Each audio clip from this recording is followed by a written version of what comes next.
ಶಿಕ್ಷಕರೇ ನಮಸ್ಕಾರ.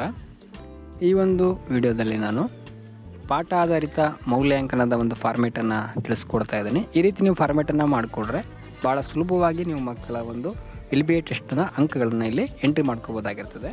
ಇಲ್ಲಿ ನೋಡ್ಬೋದು ತರಗತಿ ಯಾವ ತರಗತಿ ಇದೆ ಆ ತರಗತಿಯ ಒಂದು ಎಂಟ್ರಿಯನ್ನು ಮಾಡ್ಕೋಬೋದು ಮತ್ತು ವಿಷಯವನ್ನು ಹಾಕ್ಕೊಳ್ಬೋದು. ಇಲ್ಲಿ ನೋಡಿ ಕ್ರಮ ಸಂಖ್ಯೆ ಎಷ್ಟು ಜನ ವಿದ್ಯಾರ್ಥಿಗಳಿದ್ದಾರೆ ಕ್ರಮ ಸಂಖ್ಯೆಯನ್ನು ಹಾಕ್ಕೊಂಡು ವಿದ್ಯಾರ್ಥಿಗಳ ಹೆಸರುಗಳನ್ನು ಇಲ್ಲಿ ನೀವು ಬರ್ಕೊಂಡು ಇಲ್ಲಿ ಖಾಲಿ ಬಾಕ್ಸ್ಗಳಲ್ಲಿ ನಿಮ್ಮ ಪಾಠಗಳ ಹೆಸರುಗಳನ್ನು ಬರ್ಕೊಂಡು ಇಲ್ಲಿ ನೋಡ್ಬೋದು 20ಕ್ಕೆ ಅವರು ಎಷ್ಟು 20 ಮಾರ್ಕ್ಸ್ಗೆ ಎಷ್ಟು ತೆಗಿತಾರೆ ಅದನ್ನು ಎಂಟ್ರಿ ಮಾಡ್ಕೋಬೋದು. ಜೊತೆಗೆ ಗ್ರೇಡ್ ಯಾವುದು ಅಂತಕ್ಕಂಥದ್ದನ್ನ ಇಲ್ಲಿ ಹಾಕೊಳ್ಬೋದು. ನೀವು ಇದನ್ನೆಲ್ಲ ನೀವು ಎಂಟ್ರಿ ಮಾಡ್ಕೊಂಡಾಗ ಏನಾಗುತ್ತೆ, ಕೊನೆಗೆ ನಿಮಗೆ ಒಂದೇ ಫಾರ್ಮೇಟಲ್ಲಿ ಎಲ್ಲ ಟೆಸ್ಟ್ದು ಅಂಕಗಳು ನಿಮಗೆ ಇಲ್ಲಿ ಸಿಗುತ್ತೆ.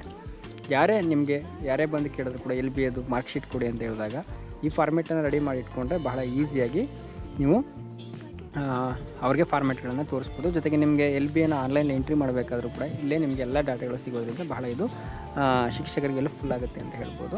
ಇಷ್ಟನ್ನೇ ಹೇಳ್ತಾ ನಾನು ಈ ಒಂದು ವಿಡಿಯೋನ ಮುಗಿಸ್ತೀನಿ. ಯಾರು ನಮ್ಮ ಚಾನಲ್ನ ಸಬ್ಸ್ಕ್ರೈಬ್ ಮಾಡಿಲ್ಲ ದಯವಿಟ್ಟು ಸಬ್ಸ್ಕ್ರೈಬನ್ನು ಮಾಡ್ಕೊಳ್ಳಿ. ಇನ್ನೂ ಬೇರೆ ಫಾರ್ಮೇಟ್ಗಳನ್ನು ನಮ್ಮ ಚಾನಲಲ್ಲಿ ಅಪ್ಡೇಟನ್ನು ಮಾಡಲಾಗಿರುತ್ತದೆ.